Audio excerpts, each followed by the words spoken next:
Hi everyone. So guys, in this class I just want to teach you about the looping. There are four kind of loopings we can do in a PHP. The for loops, the while loop, the do while loop, and a for each loop. Just like we just learned about the JavaScript, if you remember, we can do all the loopings we learned on the JavaScript as well. So guys, how to work on a looping? What is a looping? First of all, by the looping we can execute a single statement multiple times as much as we want. For example, a single echo, we can execute a single echo 50 times, 100 times, or as much as you want, or 10 times, whatever. That's called the looping. So first of all, I'm just going to teach you about the for loop, the most famous loop and most useful loop.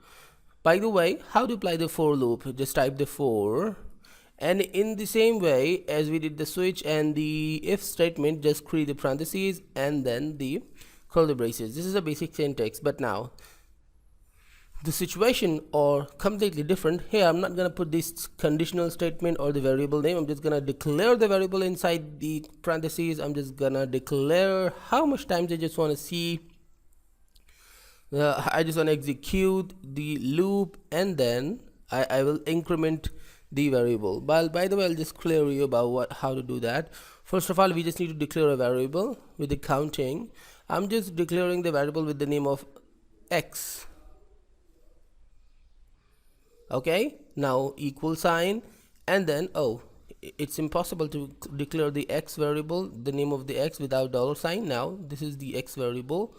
Then I'm just typing 1 here. Okay, the value of the x is 1.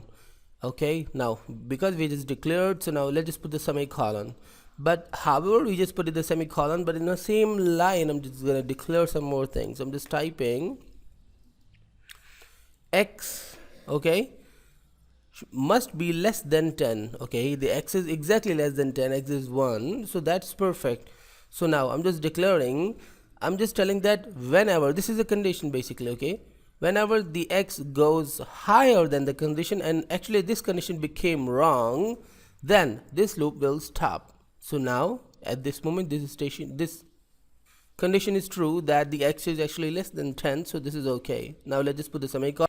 And now how the x will be incremented exactly, I'm just going to use the increment sign, the $sign. This is a rule to create the variable, declare the variable first, then the condition, then the incrementation to the variable, the x. Okay, now let's just put double plus, that means the increment sign. So basically what I'm just doing, first of all I'm just declaring a variable, and then I'm just making a condition, then I'm incrementing that. Here in a curly brace I'm just putting some content. I'm just putting the echo that this is the for loop.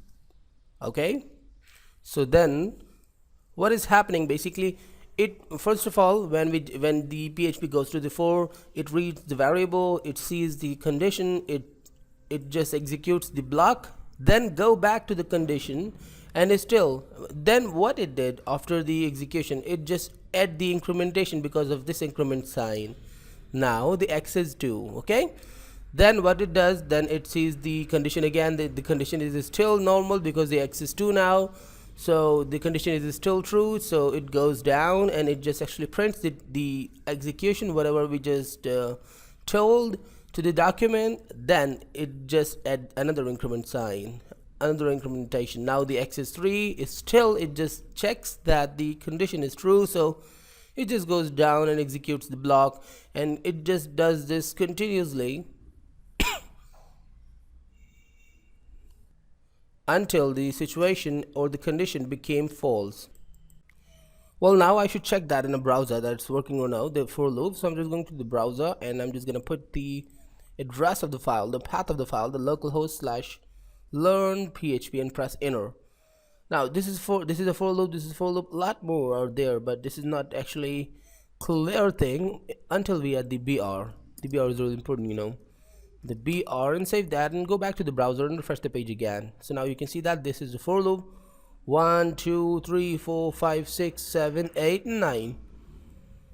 Here it's reading the first one, then it just printing the first one, then it just taking the condition that the condition is still true and adding the incrementation sign, so it became true, it became 2, the x became 2, then 3, Then lastly it became 9. Then after that it just adding another increment sign and it became 10. And then when it became 10 and the browser the server checked the status, the condition now, so here what we are telling, the x must be less than 10. So that is why they're only printing the 9 results. We can check that also, the numbers, that this x is incrementing and this x is declared. So why we just cannot print that x? So go there, we just cannot put the x inside the variables inside the text. So I'm just going to put there the dollar sign and then x and the period, and then here just add a space and then a point, and save and go back to the browser and refresh the page. So now you can see that 1 2 3 4 5 6 7 8 9, the x is incrementing continuously. That's awesome.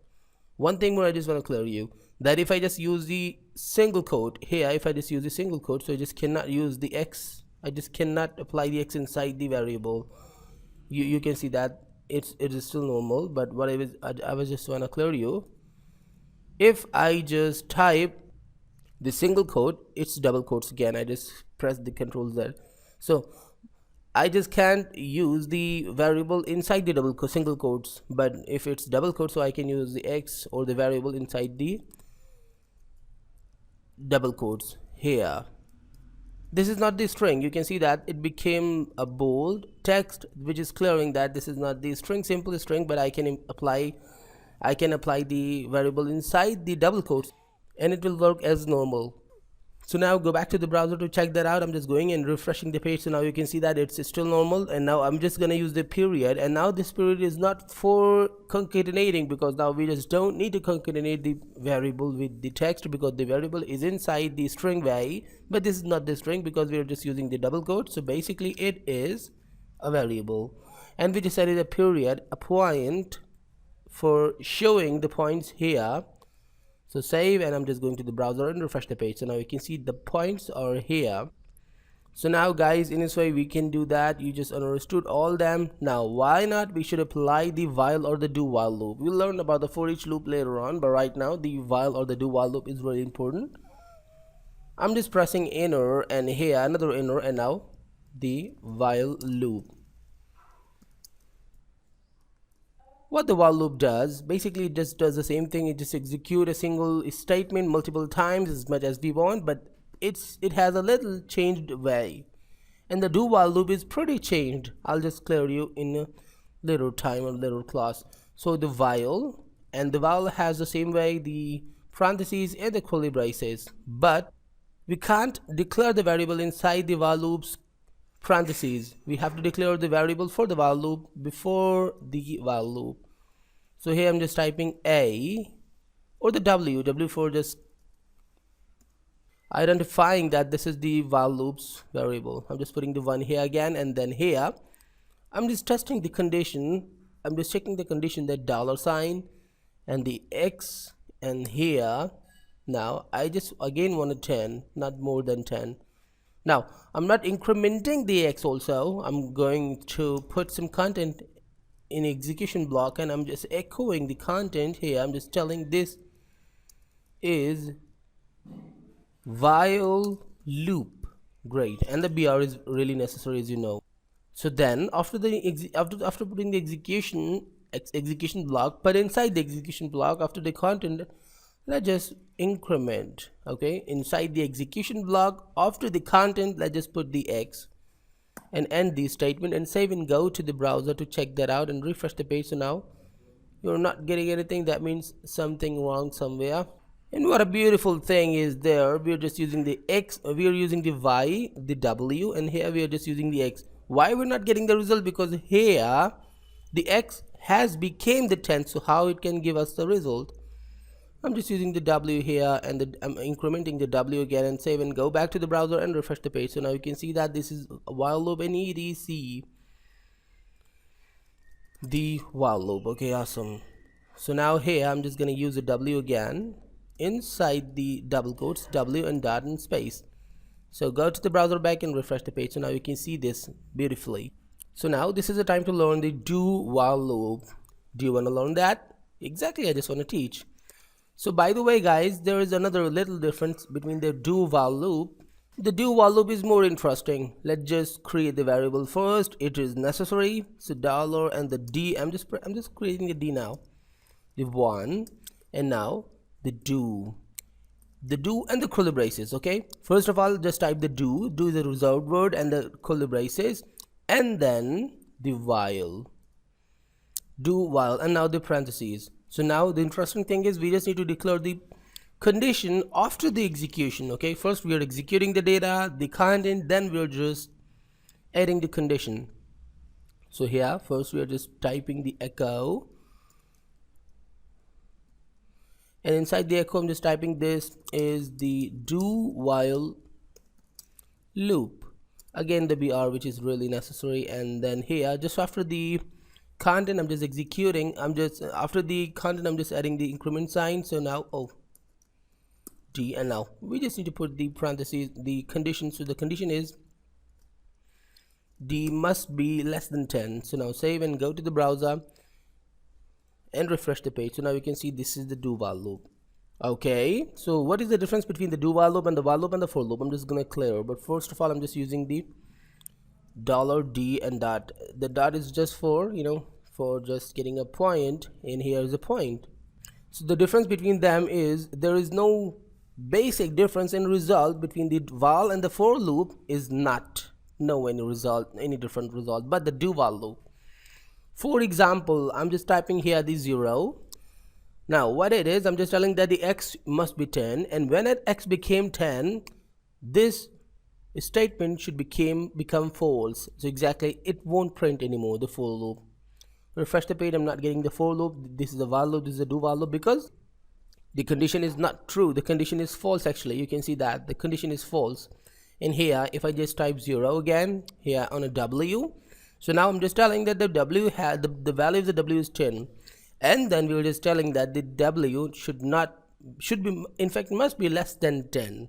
So the w is not less than 10, w is actually 10. So exactly, it won't print anymore. Go to the browser, check and refresh the page. So this is the do while loop only. So now here I'm just typing 0 here again with the do while loop. Now the d is 10, and I'm just telling that d must be less than 10. So go to the browser and refresh. But what it is, I'm just getting a single result of the do while loop. This is the interesting thing of the do while loop, that however the condition is going false, but it will show you a single result. This is necessary for it, because you know that the programming language starts from the top, and its top is the variable. So the variable value is 10. You can see the 10 here. It means it's not getting the incrementation. By the way, then it just see the echo statement. So it just prints the echo statement, then it got the incrementation in the variable. Okay, fine. Then suddenly just see the while loop, and that the condition is false, but it can't do anything. Just why? Because exactly that the echo or actually the content has been executed, but it won't execute this another time. That's why I'm just getting a single result. That is the difference between the do while loop and both of them, that it just prints the result at least a single time. So guys, make them normal here and save and refresh the page. But one thing what I just want to do, for example, I just applied the 10. Why not I just apply the 100? I just want to show you. Refresh the page, so now you can see that this is 100, the 99. Okay, but I just want to see the 100, the complete 100. So how I can do that? Here I'm just adding the equal sign.